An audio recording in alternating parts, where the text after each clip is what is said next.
Have you ever found yourself saying, I'm having so much trouble getting in or bringing in new clients?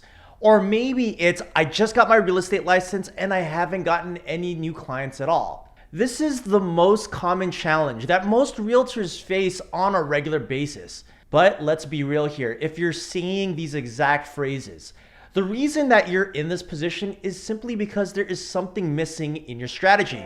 There is still something small or maybe big that you still need to learn.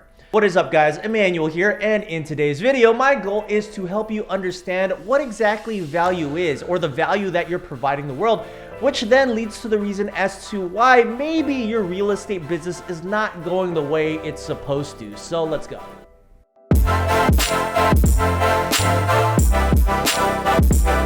Now, before I get into the good stuff, please make sure you click that like button, the subscribe button, and the bell icon to get notified for future videos just like this one.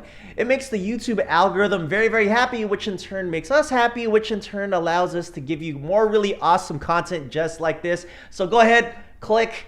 Thank you so much in advance. So the question that gets asked pretty much on a daily basis, at least from my experience that is how can I get new clients? Now, after talking to hundreds of agents, I started to see a pattern, and that's really what compelled me to create this video. Look, the reality is it's a very competitive marketplace out there when it comes to realtors trying to bring in new business, and without a solid strategy or plan to differentiate, then it becomes very, very hard to succeed. One of the things I really like to emphasize is spending your time to define your business's USP, or unique selling proposition. By the way, I made a really great video on the USP, leaving the link right up here. But as I talked to more and more agents, I started to realize that the convo about the USP is actually not the right way to really be starting to look at your business or potentially your lead gen problem. I think I need to unpeel the onion just a little bit more to really help you understand the first principles of value.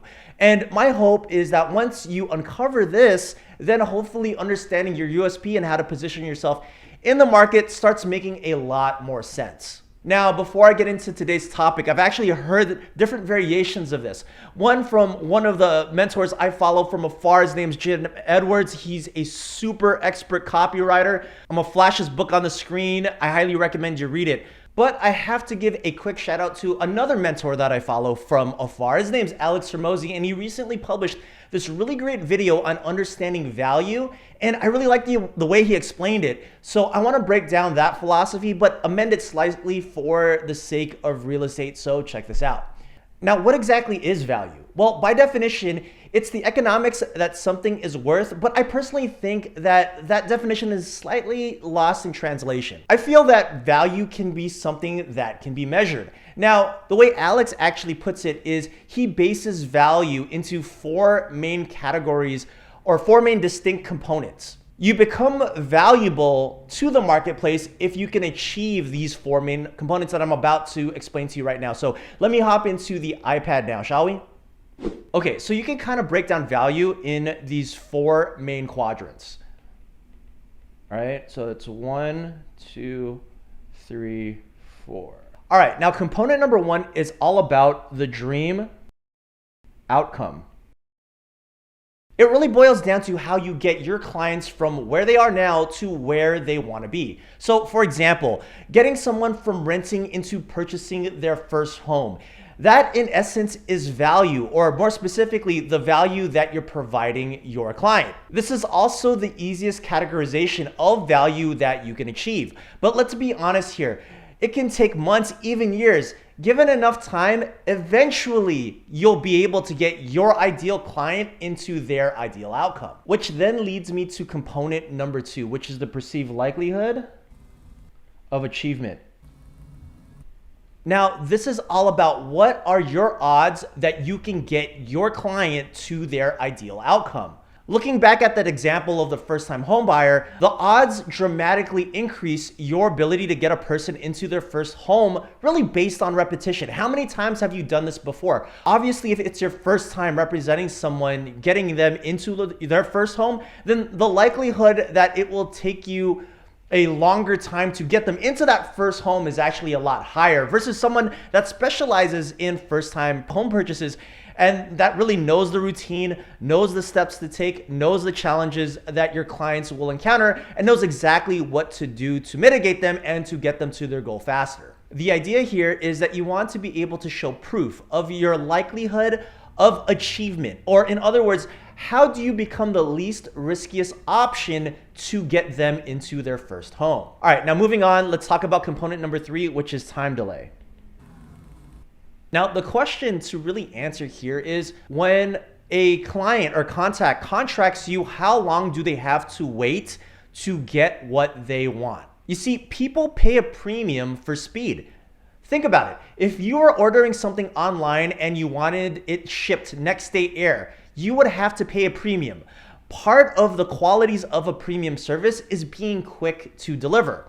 So in this particular case of a first-time home buyer, how soon can you get that person from renting to buying? The sooner that you can get that person into ownership, the more value you're able to provide and the more valuable you become. All right, and last but not least, let's chat about component number 4, which is really effort versus sacrifice.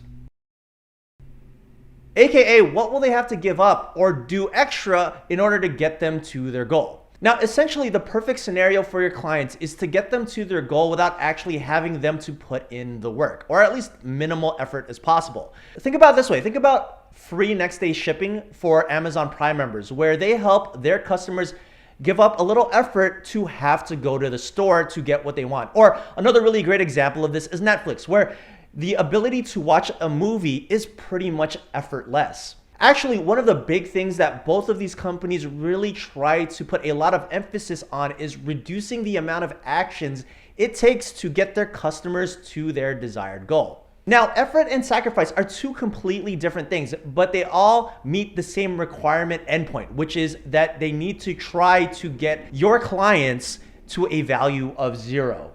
Actually, time delay and effort and sacrifice, you want to get closer to 0 as possible, while the dream outcome and likelihood of achievement, you want to increase that value as much as possible. So while this is kind of that upward trajectory, you definitely want to be for 1 and 2, you definitely want to be going toward that downward trajectory of 0 for 3 and 4. I mean, if you really think about it, the faster you get someone what they want, the more valuable that you become. Or the least amount of effort that you provide for your clients, the more valuable you become. And that's why you want to kind of end with this end point of 0. You want to try to get that as reduced as much as possible. Now, the question to really ask yourself and really reflect on is, how can you reposition your service offering as a real estate agent to check each one of these 4 components or these 4 boxes of value so that you can show up more valuable to the marketplace? Look, some real talk here. Without the ability to differentiate yourself or show the market why you're more valuable than the next realtor over, it's going to be very hard for people to choose you to represent them. And this, my friend, is fundamentally why you are not able to grow your business. You just haven't been able to show or prove to people how valuable you are. Now, the last piece of context to this is that it's actually something that I learned really recently. And once I was able to make the connection in terms of the services and value that I provide to my community, it really helped me grow and unlock my business. And I'm really only presenting this to you because through this process, I was able to connect the dots. And I'm hoping that just by showing to this, you'll be able to connect the dots as well and really be able to really uplift the value of your real estate business. That being said, our business is really designed to help realtors just like yourself get from where they are now, really struggling with lead gen, and coach and consult and help agents with marketing or getting over the sales hump or identifying value and then getting their name out there through digital marketing efforts. Now, if this is something that you want to learn more about, then I highly recommend you click the link below and join our free Facebook group. Join the conversation. We're talking all things messaging, value, marketing, and more. Leaving the link in the description below. Go ahead and click and hop in. I hope to see you there.